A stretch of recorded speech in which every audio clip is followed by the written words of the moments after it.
ರಾಜ್ಯ ಸಚಿವ ಸಂಪುಟ ಸಭೆಯಲ್ಲಿ ಇಡಿ ದಾಳಿ ಪ್ರತಿಧ್ವನಿ. ದಾಳಿ ಬಗ್ಗೆ ಮಾಹಿತಿಯನ್ನ ಗೃಹ ಸಚಿವ ಜಿ ಪರಮೇಶ್ವರ್ ಅವರು ಕೊಟ್ಟಿದ್ದಾರೆ.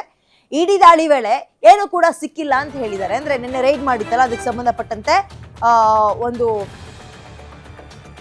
ಸ್ಟೇಟ್ಮೆಂಟ್ ಕೊಟ್ಟಿದ್ದಾರೆ. ದಾಳಿ ಬಗ್ಗೆ ಮಾಹಿತಿಯನ್ನ ಗೃಹ ಸಚಿವ ಜಿ ಪರಮೇಶ್ವರ್ ಅವರು ಕೊಟ್ಟಿದ್ದಾರೆ. ಏನ್ ಹೇಳಿದ್ದಾರೆ ಅಂತ ಕೇಳೋಣ. ಇಡಿ ದಾಳಿ ವೇಳೆ ಏನು ಕೂಡ ಅವರಿಗೆ ಸಿಕ್ಕಿಲ್ಲ ಅಂತ ಹೇಳಿದ್ದಾರೆ. ಅವರಿಗೆ ಸಂಬಂಧಪಟ್ಟಂತಹ ಕಾಲೇಜ್ಗೂ ಕೂಡ ಒಂದು ದಾಳಿ ಆಗಿತ್ತು, ಮೆಡಿಕಲ್ ಕಾಲೇಜ್ಗೆಲ್ಲ. ಕಾಂಗ್ರೆಸ್ ನಾಯಕರನ್ನ ಟಾರ್ಗೆಟ್ ಮಾಡ್ತಿದ್ದಾರೆ ಅಂತ ಆರೋಪ ಮಾಡೋದ್ರ ಮುಖಾಂತರ ಕಾನೂನು ಹೋರಾಟವನ್ನ ಮುಂದುವರಿಸ್ತೀವಿ ಅಂತ ಕೂಡ ಪರಮೇಶ್ವರ್ ಈ ಸಂದರ್ಭದಲ್ಲಿ ಹೇಳಿದ್ದಾರೆ. ನಿಮ್ಮ ಜೊತೆ ನಾವಿದ್ದೀವಿ ಅಂತ ಸಿಎಂ ಹೇಳಿದ್ದಾರೆ. ಡಿಸಿಎಂ ಸಂಪುಟದ ಸಹೋದ್ಯೋಗಿಗಳೆಲ್ಲರೂ ಕೂಡ ಒಪ್ಕೊರ್ಲಿನಿಂದ ಹೇಳಿದ್ರು ಪರಮೇಶ್ವರ್ ಅವರಿಗೆ. ಸೊ ರಾಜ್ಯ ಸಚಿವ ಸಂಪುಟದಲ್ಲೂ ಕೂಡ ಇಡಿ ರೈಡ್ ಆಯ್ತಲ್ಲ, ಅದು ಸೌಂಡ್ ಮಾಡ್ತಿದೆ.